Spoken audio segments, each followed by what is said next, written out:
Туура бир айдан кийин 12 апрелде жергиликтүү кеңештерге шайлоо өтөт. Өздөрүнүн мөөнөттөрү аяктагандыгына байланыштуу Чүй, Ысык көл, Ош, Баткен, Нарын жана Жалал Абад областарынын 15 айылдык кеңештерине жана Ош, Майлы суу, Балыкчы, Караколо жана Токмок шаардык кеңештерине шайлоо болот. Бүгүндөн баштап расмий түрдө үгүт иштери башталды. Ал тууралуу кененирээк маалымат алуу үчүн шайлоо жана референдумдарды өткөрүү боюнча Борбордук комиссиянын мүчөсү Атыр Абдрахматовага байланышка чыкканбыз. Саламатсызбы? Саламатсыңарбы? Айтсаңыз, үгүт иштери кайсыл убакка чейин созулат? Үгүт иштери буюрса 13 марттан башталып 10 апрелге чейин жүрөт. 11 апрель билесиңер, эч кандай үгүт иштери массалык маалымдоо каражаттарында, андан кийин жерлерде да болбош керек. Үгүт иши 11 апрелде токтотулат дагы 12 апрелде шайлоо күнү болуп калат. Ошондо 13 марттан 10 апрелге чейин толук кандуу үгүт иштерин жүргүзүүгө бардык тараптарда бар. Үгүт иштери учурунда эмнелерге уруксат берилет, кандай иштерди жасоого тыюу салынат?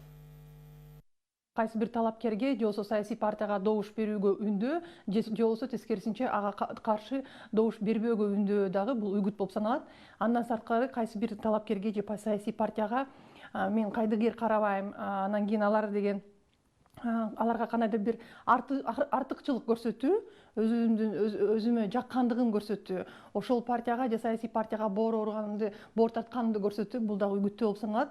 Андан сырткары талапкерди же саясий партиянын шайлоодон шайлагандан кийин кандай кийинки кесепеттер болушу мүмкүн жөнүндө дагы баяндоо, бул дагы үгүт иштерине кирип калат дагы.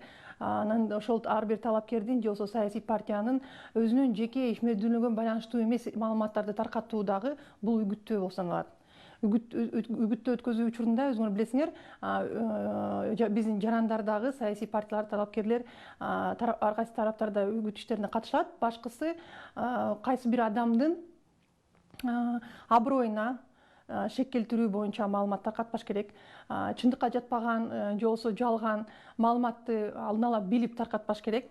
Андан сырткары кайсы бир кастыкка чакыруу, бирөөнүн кемчиликтерин айтуу, ушундай маалыматтардын бардыгына тыюу салынган. Бул эми жалпы биздин массалык маалымат каражаттарынан сөз эркиндигине коюлган чектөөлөр дагы шайлоо убагында дагы күчүндө. Ошол себептен эч кайсы бир адам же болбосо эч кайсы бир талапкер башка бирөөнү кылмышкер же болбосо жынысы боюнча же болбосо улуту боюнча, социалдык статусу боюнча кайсы бир туура эмес сөздөрдү сүйлөөдөн алыс болуш керек.